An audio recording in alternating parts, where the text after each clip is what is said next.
Kalian tahu nggak sih apa itu risiko infeksi terkait pengendalian lingkungan?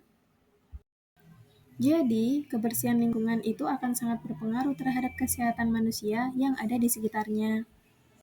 Oleh karena itu, lingkungan yang kotor dapat menimbulkan berbagai penyakit atau yang biasa disebut dengan penyakit berbasis lingkungan yang disingkat menjadi PBL.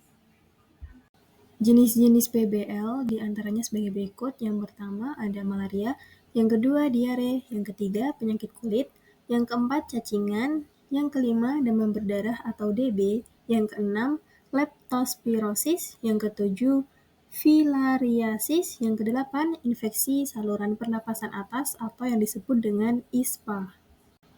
Lalu, risiko infeksi terkait pengendalian lingkungan itu sendiri merujuk pada kemungkinan terjadinya penularan penyakit akibat lingkungan yang tidak bersih, tidak terkontrol dengan baik, dan terkontaminasi yang dapat menjadi sumber penyakit.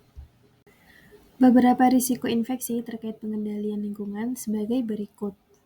Yang pertama ada kondisi kebersihan, yaitu lingkungan yang tidak higienis seperti sanitasi yang buruk, kebersihan yang tidak terjaga, dan penumpukan sampah yang dapat meningkatkan risiko penyebaran infeksi. Lalu yang kedua ada kontaminasi air dan makanan.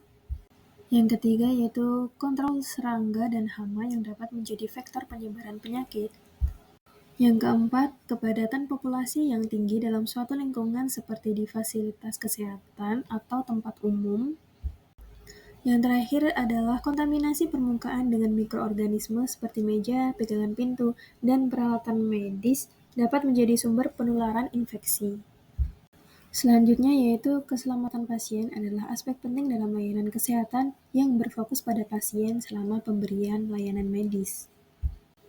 Berikut merupakan contoh penerapan terkait keselamatan pasien dan risiko infeksi terkait dengan pengendalian lingkungan. Yang pertama, dengan kebersihan tangan, yaitu mencuci tangan dengan benar dan menggunakan pembersih tangan, sabun, atau disinfektan. Lalu yang kedua, membersihkan permukaan lingkungan seperti peralatan medis dan area perawatan pasien secara teratur. Yang ketiga, yaitu menjaga ventilasi dan kualitas udara yang optimal agar dapat meminimalkan penyebaran infeksi melalui udara. Yang keempat, membuang limbah medis dan bahan infeksius dengan benar untuk mencegah kontaminasi dan mengurangi risiko infeksi. Yang kelima, menerapkan tindakan isolasi untuk pasien dengan penyakit menular dapat membantu mencegah penularan infeksi ke pasien lain dan petugas kesehatan. Yang keenam, menggunakan alat pelindung diri atau APD yang sesuai dan tepat. Dan yang terakhir yaitu melakukan pengawasan rutin tingkat infeksi, pemantauan kepatuhan protokol pengendalian infeksi, dan penyelidikan terhadap wabah apapun.